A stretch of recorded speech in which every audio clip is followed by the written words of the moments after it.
The Studio for Teaching and Learning Innovation, or STLI as we call it, is designed to be the place where folks come together to explore new approaches to teaching and to be a connector or a hub for anything related to teaching and learning at W&M Mary. A lot of the benefit that I see is just bringing sort of professional media, creative media to areas that wouldn't normally have that. We build community, we bring faculty together, usually from different departments, even different schools, to learn together and to share their ideas and their experiences.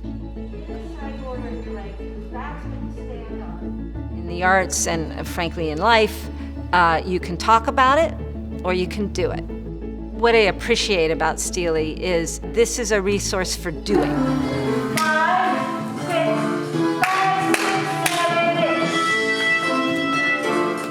When we transitioned to remote teaching in spring of 2020, it was an abrupt shift, but some faculty had a tougher time than others. So folks that taught more experiential courses, whether they're labs or performance-based courses, obviously that was a much bigger challenge. How do you do choreography in a dance course when you're literally physically distant from one another? Life is good. Just go right into your dance from there, right into the dance. Good.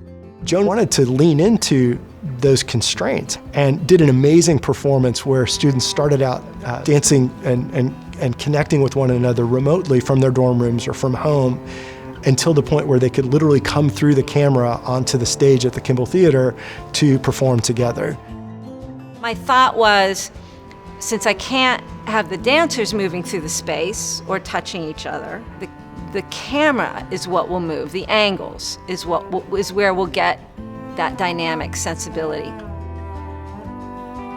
I loved how Joan utilized Zoom to express how we felt as dancers dancing over Zoom and the connection we can find even through virtual learning. Our dancing has changed, but we're still able to create within these limitations, and I think it just kind of gives us a different way of thinking about our dancing. Roy Peterson in the Studio for Teaching and Learning Innovation, he handled the videography and editing of the Kimball portion. And he brought in, I think, 3 other student videographers. So recently, a lot of what we've been working on is anybody who's minoring or majoring in dance has to have a final dance project. So we have been making films for them of their dances. So I think that, as STLI increases its scope, students are going to get more and more involved. And I think now, since we have explored so many new ways of, expressing dance, I think it just opens up a whole, different array of things we can do. Pieces are gonna get a lot more creative, more interactive. I think it'll be very interesting to see what we're able to create with all of these, new tools.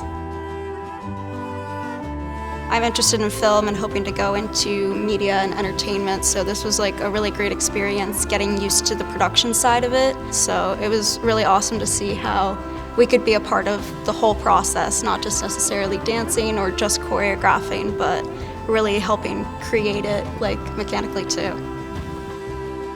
Learning happens for each student in the way that life brings the challenges. So even in pandemic circumstances, they can flourish. They can find new, fresh ideas.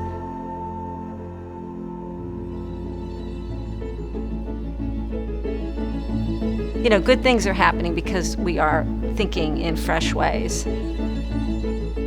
And so I think as a community, we learned a lot about engaging students, connecting with them, regardless of modality, in ways I think will serve us really well beyond the pandemic. So now, as we look beyond the pandemic, we're so committed not only to continuing those experiences, but ideally expanding them. Donations and support is really critical to support faculty and then, by extension, to support transformative, meaningful, and impactful learning experiences for students. I was so excited about this opportunity to share a bit about our work during Traditions Weekend, because that is what this is all about, is building those traditions, building those experiences that endure well beyond W&M Mary.